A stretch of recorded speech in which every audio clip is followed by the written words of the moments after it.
Hi friends, welcome to Annams recipes. நீங்கள் என்னுடைய பொருட்களை வாங்கணுன்னா கீழே வர்ற வாட்ஸ்அப் நம்பரில் ஒரு ஹாய் போட்டிங்கன்னா எல்லா டீட்டெயில்ஸும் வரும். அதை பார்த்து உங்களுக்கு என்னென்ன பொருள் வேணுமோ அதை நீங்கள் ஆர்டர் பண்ணி வாங்க. இன்றைக்கி இந்த வீடியோவில் எலுமிச்சம்பழ தோலுடைய யூசஸை தான் பார்க்க போகிறோம். நம்ம பொதுவாகவே எலுமிச்சம்பழம் புளிஞ்சோன்னா அந்த தோலெல்லாம் தூக்கி குப்பையில் போட்டுருவோம். அந்த தோலில் எவ்வளோ யூஸ் இருக்குது அப்படிங்கிறத தான் இந்த வீடியோவில் பார்க்க போகிறோம். எலுமிச்சம்பழ தோலுடைய ஃபஸ்ட் யூஸாக நம்ம பார்க்க போகிறது இந்த தோலை வச்சு ஊறுகாய் போடலாம். நம்ம எதுக்காவது சில சமயம் நிறைய எலுமிச்சம்பழம் பிடிப்போம். ஒரு பூண்டு ஊறுகாயெல்லாம் செய்யணுன்னா எலுமிச்சம்பழம் ஜூஸ் எடுத்து பண்ணுவோம். அப்போ நிறைய எலுமிச்சம்பழம் தேவைப்படும். அந்த தோலெல்லாம் வேஸ்ட் பண்ணாமல் அதையும் நறுக்கி நம்ம எலுமிச்சங்காய் ஊறுகாய் போடலாம். அதை இப்போ எப்படி போடலான்னு பார்ப்போம். இன்றைக்கி நிறைய எலுமிச்சம் தோல் இருக்குது. இதை எலுமிச்சங்காய் ஊறுகாயாக போட்டுக்கலாம். எலுமிச்சங்காய் தோலெல்லாம் எடுத்துகிட்டு சின்ன சின்ன பீசஸாக கட் பண்ணிக்கணும். உங்களுக்கு எவ்வளோ பீசஸ் வேணும் இல்லை அப்படியே போடுறதானாலும் போட்டுக்கலாம். இப்போ எல்லா எலுமிச்சை தோலையும் நறுக்கியாச்சு. இதை ஒரு பவுலில் போட்டுக்கலாம். இப்போ எலுமிச்சம்பழ தோலெல்லாம் கட் பண்ணியாச்சு. இதில் 2 ஸ்பூன் அளவு கல் உப்பு போட்டுக்கிறேன். எவ்வளோ எலுமிச்சம்பழம் இருக்கோ அதை பார்த்து உப்பு போட்டுக்கணும். அப்புறம் மஞ்சள் பொடி கொஞ்சம் போட்டுக்கிறேன், ஒரு 1/4 டீஸ்பூன் அளவு. இதை நல்லா மிக்ஸ் பண்ணி விட்டுக்கணும். இது ரொம்ப ட்ரையாக இருக்குங்கிறதுனால இந்த ஒரு எலுமிச்சம்பழத்தை கட் பண்ணிவிட்டு பிழிஞ்சு அந்த ஜூஸை ஊற்றிட்டு அப்படியே அதையும் இந்த ஊறுகாயிலே போட்டுடலாம். இப்போ விதையெல்லாம் எடுத்தாச்சு, நல்லா பிழிஞ்சு விட்டுறலாம். இப்போ இதையும் கட் பண்ணிவிட்டு அந்த ஊறுகாயிலே போட்டுடலாம். இப்போ ஜூஸ் பிழிஞ்சோலையும் அதையும் கட் பண்ணி வச்சுருக்கேன், அதையும் இந்த ஊறுகாயிலே போட்டுடலாம். போட்டு நல்லா மிக்ஸ் பண்ணி விட்டுடலாம். ஒரு எலுமிச்சம்பழ ஜூஸ் தான் ஊற்றணும்னு இல்லை, 2-3 இருந்தாலும் பிழிஞ்சு விட்டுக்கலாம். ஒரு 4 நாளில் நல்லா ஊறிடும். அப்புறம் மிளகாப்பொடி போட்டுட்டு நல்ல எண்ணெயில் கடுகு பெருங்காயம் தாளித்து கொட்டினா நமக்கு எலுமிச்சங்காய் ஊறுகாய் ரெடி. நம்ம பாருங்கள், தோலை வேஸ்ட் பண்ணாமல் அப்படியே எலுமிச்சங்காய் ஊறுகாய் போட்டுட்டோம். இதை அப்படியே மூடி வச்சிடணும். டெய்லி காலையிலையும் சாயந்தரமும் இந்த மாதிரி ஸ்பூனால் மிக்ஸ் பண்ணி விட்டோன்னா நல்லா மிக்ஸ் ஆகி அப்போ தான் கீழே உள்ளது எல்லாம் ஜூஸு உப்பெல்லாம் நல்லா கரெக்டாக சேரும். தூக்கி போட வேண்டிய எலுமிச்சங்காய் தோலை வச்சு பாருங்கள், சூப்பராக ஊறுகாய் போட்டுட்டோம். இனிமேல் நிறைய எலுமிச்சங்காய் தோல் இருந்தால் தூக்கி போடாமல் இந்த மாதிரி ஊறுகாய் போட்டு யூஸ் பண்ணுங்கள். எலுமிச்சம்பழ தோலை வச்சு இந்த துரு பிடிச்ச கடாயில் உள்ள துருவெல்லாம் எப்படி போக்கலான்னு பார்ப்போம். நம்ம எலுமிச்சம்பழ தோல் இருக்கு இல்லையா, அதில் உப்பு தொட்டுக்கணும். தொட்டுட்டு அப்படியே தடவி வச்சிடணும். பாருங்க, இப்போவே அப்படியே அந்த துரு வருது. நல்லா முன்னாடி பின்னாடி எல்லாம் எலுமிச்சம்பழ தோலும் உப்பும் சேர்த்து நல்லா தேய்ச்சி வச்சுருக்கோம். ஒரு 10 நிமிஷம் இருக்கட்டும். அப்போ தான் அந்த நல்ல துரு எல்லாம் போயிடும். பாருங்க, இப்போவே துருவெல்லாம் வந்துருச்சு, க்ளீனாக இருக்குது. அதனால் இந்த மாதிரி இரும்பு கடாயெல்லாம் துரு பிடிச்சிருச்சு, ஐயோ வேஸ்ட் ஆகிடும்னு சொல்லிட்டு தூக்கி போட்டுறாதீங்க. இந்த மாதிரி பண்ணிக்கலாம். இது ஒன்ஸ் வாங்கினோன்னா நம்ம எல்லா நாளுமே யூஸ் பண்ணலாம். இதை தூக்கி எல்லாம் போட வேண்டாம். நம்ம கழுவிட்டு எண்ணெயை தடவி வச்சிட்டோன்னா துரு பிடிக்காது. எலுமிச்சம்பழ தோலை மாத்திரம் தூக்கி போட்டுறாதீங்க வேஸ்ட்டாக. இதில் அவ்வளோ யூசஸ் இருக்குது. இப்போ 10 நிமிஷம் ஆயிடுச்சு. பாருங்கள், நல்லா வந்துடுச்சு எல்லா துருவுமே. இன்னொரு தடவை இந்த எலுமிச்சை தோலிலேயே நல்லா தேய்ச்சிக்கணும். இப்போ இதை கழுவிக்கலாம். பாருங்கள், தொட்டு காமிச்சிருக்கேன் எவ்வளோ துருவாக இருக்குது. இதை இந்த மாதிரி மெட்டல் ஸ்க்ரப்பரில் ஒரு தடவை தேய்ச்சிட்டோன்னா நல்லா போயிடும். சும்மா இப்போ இதை கழுவிடலாம். பாருங்கள், தண்ணியே எவ்வளோ துருவாக போகுது. இப்போ பாருங்கள், துருவெல்லாம் போயிடுச்சு. நம்ம எப்பவும் பாத்திரம் விளக்குவோம் இல்லையா, அந்த லிக்விட் கொஞ்சம் ஊற்றி நல்லா கழுவிடலாம். லிக்விட் சோப்பு இல்லை, நீங்கள் சபீனா இருந்தால் கூட சபீனா போட்டு நல்லா கழுவிடலாம். பாருங்கள், இப்போவே தண்ணி அவ்வளோவா அழுக்காக வரல. அழுக்காக வந்ததுன்னா ஒரு 2 தடவை கழுவிக்கங்க. இப்போ நல்லா கழுவியாச்சு. இந்த தண்ணியெல்லாம் இல்லாமல் தொடச்சிடணும். இந்த ஈரத்தோடு வச்சா தான் துரு பிடிக்கும். பாருங்கள், எவ்வளோ நல்லா க்ளீனாக வந்துருச்சு. எப்போவுமே நம்ம விளக்கினதும் இந்த மாதிரி துணி வச்சு தொடச்சிட்டோன்னா துருவே பிடிக்காது. பாருங்கள், எப்படி இருந்த கடாயி எவ்வளோ துருவே இல்லாமல் நீட்டாகிடுச்சு. இப்போ நல்லா காஞ்சிருச்சு. கொஞ்சமாக நம்ம சமையலுக்கு யூஸ் பண்ணுவோம் இல்லையா, அந்த எண்ணெய் ரொம்ப வேண்டாம், கொஞ்சம் ஊற்றினா போதும். ஊற்றிட்டு டிஷ்யூ பேப்பர் இல்லை துணி ஏதாவது வச்சுருந்தீங்கன்னா இது ஃபுல்லும் அப்படியே படுற மாதிரி தடவி வச்சுருங்க. அப்போ வந்து துருவே பிடிக்காது. நம்ம யூஸ் பண்ணலைனாலும் இதே மாதிரியே இருக்கும்.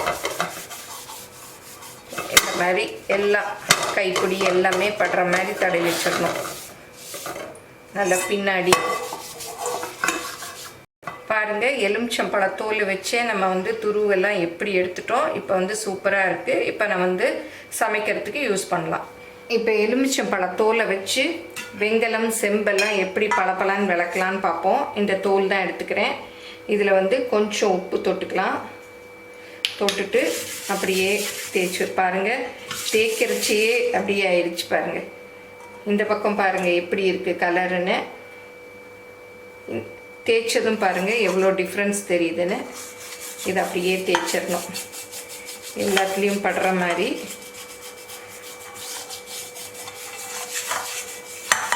பாருங்கள் அப்படியே புது செம்பு மாதிரியே வந்துருச்சு பாருங்கள்.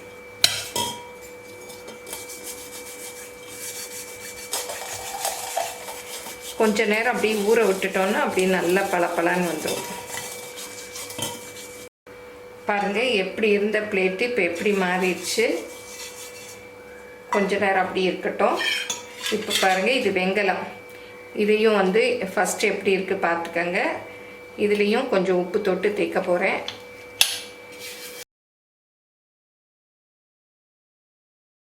பாருங்கள் எவ்வளோ பளபளன்னு வந்துருச்சு. இந்த பக்கம் பாருங்கள் எப்படி இருக்குன்னு.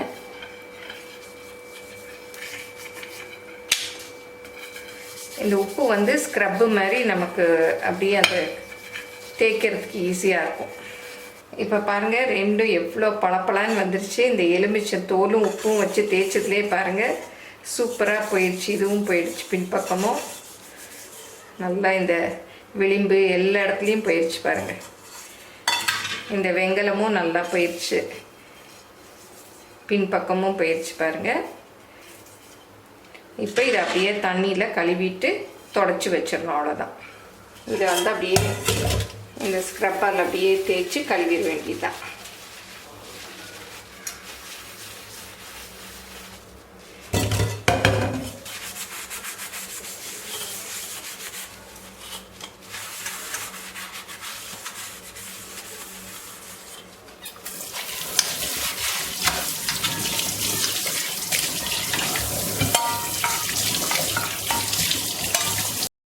பாருங்கள் சூப்பராக போயிடுச்சு.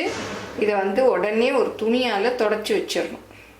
எலுமிச்சம்பழ தோல் செஞ்ச மேஜிக் பாருங்கள் எவ்வளோ பளபளன்னு மின்னுது செம்பும் வெங்கலமும். இந்த எலுமிச்சம்பழ தோலில் நீங்களும் இந்த மாதிரி தேய்ச்சி பாருங்கள் எப்படி வந்ததுன்னு உங்கள் ஃபீட்பேக்கெல்லாம் கமெண்ட்ஸில் சொல்லுங்கள். இப்போ வந்து அடுத்த டிப்ஸாக எலுமிச்சம்பழ தோலை வந்து இந்த மாதிரி ஃப்ரிட்ஜுக்குள்ளே வச்சோன்னா நல்லா ஸ்மெல்லே இல்லாமல் நல்லாயிருக்கும்.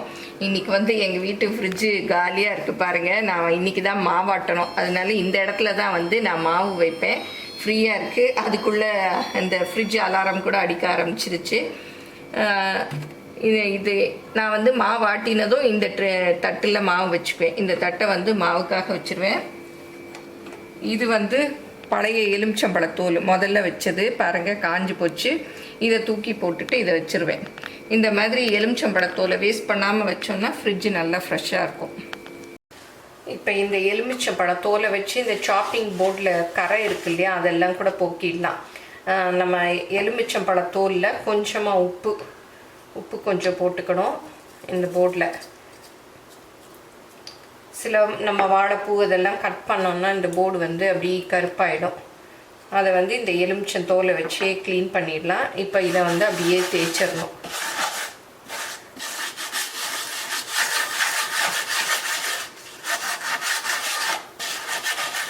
அப்படி தேய்ச்சி விட்டுட்டோன்னா நல்லா அந்த அழுக்கெல்லாம் போயிட்டு போர்டு க்ளீன் ஆகிடும். இதை பாருங்கள் அப்படி நல்லா தேய்ச்சி விட்டுறணும். ரொம்ப கரையாக இருந்தால் அப்படி தேய்ச்சி ஒரு அரை மணி நேரம் ஊற விட்டுட்டு கழுவுனீங்கன்னா அந்த கரையெல்லாம் போயிடும்.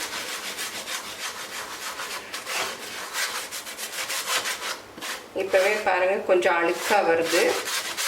இந்த மாதிரி போர்டை வந்து ஒரு 10 நாளைக்கு ஒரு தடவை இந்த எலுமிச்சை தோலில் கழுவி வச்சுக்கிட்டோம்னா சாப்பிங் போர்டு நல்லா நீட்டாக இருக்கும்.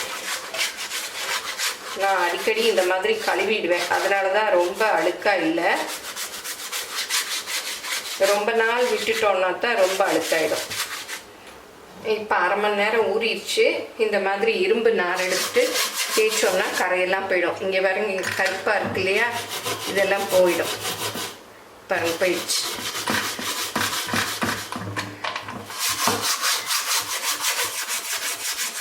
கொஞ்சம் அப்படியே இருக்கிறதெல்லாம் இந்த இரும்பு நாரில் தேய்ச்சோம்னா அப்படியே போயிடும். இங்கெல்லாம் கூட பாருங்க கருப்பாக இருக்குது.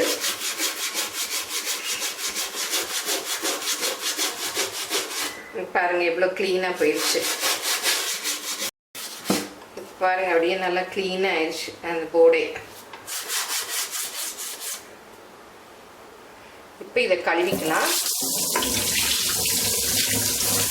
இப்போ பாருங்கள் சாப்பிங் போர்டு எப்படி பளபளன்னு வந்துருச்சு. இது வந்து நான் ரொம்ப கட் பண்ணாத பக்கம், அதே மாதிரியே இதுவும் வந்துருச்சு பாருங்கள். கொஞ்சம் உடஞ்சி கூட போயிருக்கு, நல்லா பளிச்சுன்னு வந்துருச்சு. எலுமிச்சம்பழம் தோல் போட்டு இப்படி தேய்ச்சிட்டோன்னா நல்லா நீட்டாகிடும். அடுத்ததாக இந்த எலுமிச்சம்பழத்தோலை வச்சு நம்ம அடுப்பு மேடை இருக்கு இல்லையா, அதில் உள்ள எண்ணெய் பிசுக்கெல்லாம் வந்து நம்ம துடைக்கலாம். இந்த எலுமிச்சம்பழத்தோலில் கொஞ்சம் உப்பும் கொஞ்சம் பேக்கிங் பவுடரும் தொட்டுக்கணும். இந்த மாதிரி தொட்டுட்டு அப்படியே அந்த டைல்ஸ் மேலெல்லாம் தேய்க்கணும். இந்த குளியல் பொடியை வந்து எல்லாருமே தேய்ச்சி குளிக்கலாம். சின்ன குழந்தைகளுக்கும் குளிப்பாட்டலாம், நல்லா வாசமாக இருக்கும்.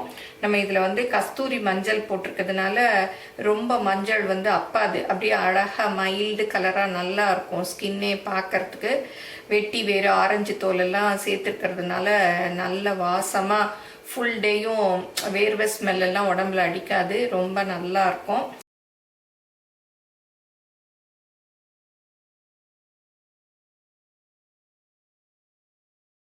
இந்த டைல்ஸில் தான் வந்து எண்ணெய் பிசுக்கெல்லாம் நிறையா இருக்கும். நம்ம சமைக்கிறோம் இல்லையா, அதெல்லாம் வந்து இங்கே தான் தெரிக்கும். அதனால் இந்த எலுமிச்சம்பழத்தோலில் உப்பும் பேக்கிங் சோடாவும் போட்டு இந்த டைல்ஸ் மேலே நம்ம 10 நாளைக்கு ஒரு தடவை இந்த மாதிரி தேய்ச்சிட்டு தொடச்சோன்னா நல்லா பளிச்சுன்னு அந்த எண்ணெய் எல்லாம் போயிடும். ஸ்காட்ச் பிரைட்டில் ஸ்பாஞ்ச் இருக்கு இல்லையா, அதால் இதை அப்படியே தொடச்சி எடுத்துடணும்.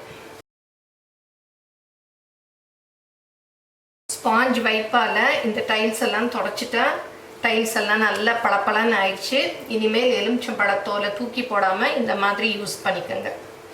இந்த வீடியோவில் எலுமிச்சம்பழத்தோலுடைய யூசஸ் எல்லாம் பார்த்துருப்பீங்க. இனிமேல் எலுமிச்சம்பழம் பிழிஞ்சால் இந்த தோலை தூக்கியே போட மாட்டீங்க, எல்லாத்துக்கும் யூஸ் பண்ணிக்குவீங்க. இந்த வீடியோ உங்கள் எல்லாருக்கும் பிடிச்சிருக்கும்னு நினைக்கிறேன். பிடிச்சிருந்தால் லைக் பண்ணுங்கள், உங்கள் ஃப்ரெண்ட்ஸுக்கும் ஷேர் பண்ணுங்கள். மறக்காமல் எங்கள் சேனலை சப்ஸ்கிரைப் பண்ணுங்கள். ஃபேஸ்புக், இன்ஸ்டாகிராமில் அன்னம்ஸ் ரெசிபீஸை ஃபாலோ பண்ணுங்கள். தேங்க்யூ.